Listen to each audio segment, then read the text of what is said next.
This is the Lone Creator YouTube. We hope this video helps. In this video, I will explain how to use Google Docs on your Android phone.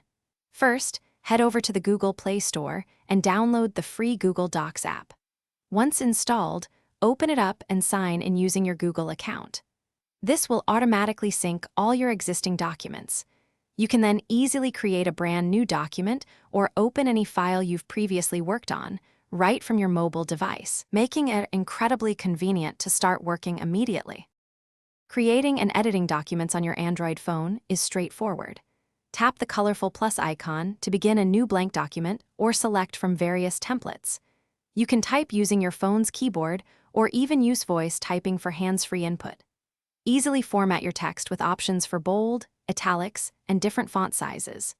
You can also insert images, tables, and hyperlinks to make your documents more dynamic and professional, all with just a few taps.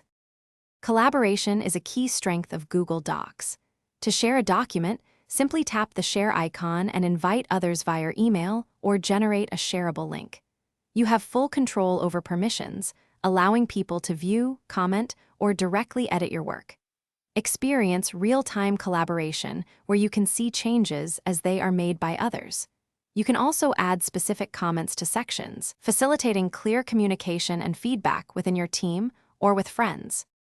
For maximum flexibility, enable offline access for your important documents. This allows you to edit them even without an internet connection, syncing changes once you're back online. For longer documents, utilize the Document Outline feature for quick navigation. Don't forget to explore version history, which lets you review and restore any previous edits. Finally, Google Docs integrates seamlessly with Google Drive, ensuring all your files are organized and accessible across all your devices. Thanks for watching. Consider subscribing if we helped you.